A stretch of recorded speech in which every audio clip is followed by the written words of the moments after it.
Today, I'm going to show you how I coach my subjects to create beautiful poses with their hands.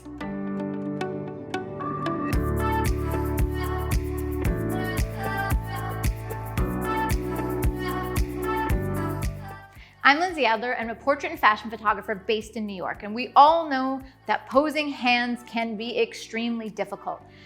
And a lot of people are just plain awkward. Like even if you coach and you give them direction, the hands just don't look good. So I want to share with you 3 different approaches that I take to bring the best out of my subject, to help direct them and get the hands looking beautiful.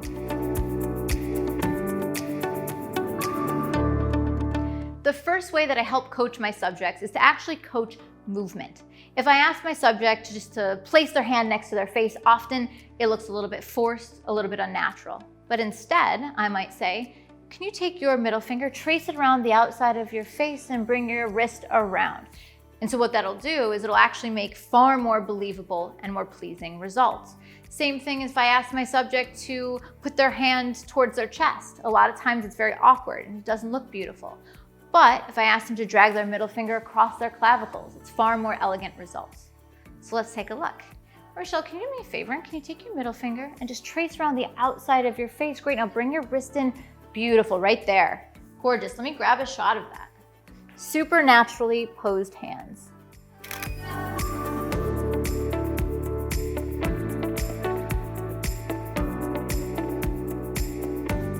The second way that I coach my subjects is just to try to get them to release a little bit of tension. So perhaps you try the movement approach and they bring their hand around, but the hand still looks stressed and rigid. And a lot of people, they're nervous during their portrait sessions and they actually show that tension in their hands.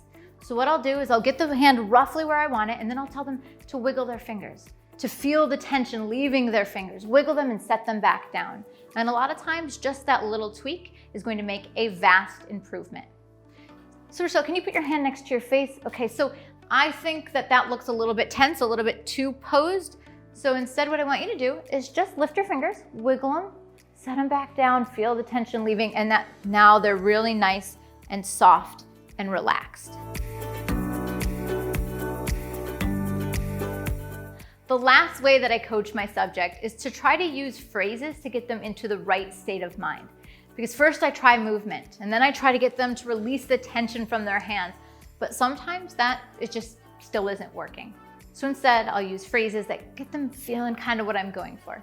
So for example, sometimes I'll say, use ballet fingers, ballet hands, because they can start to picture what a ballet dancer would have for their hands. It wouldn't be tense fingers. It wouldn't be right angles. Instead, it would be soft, long lines, elegant positions of the wrist. And so even if they're not a dancer, they can envision what I mean by that. What I find this really useful for is if I'm doing something that's maybe a little bit more creative with the position of the hands instead of just the hand next to the face. So for example, what I've done here is I brought in a posing table.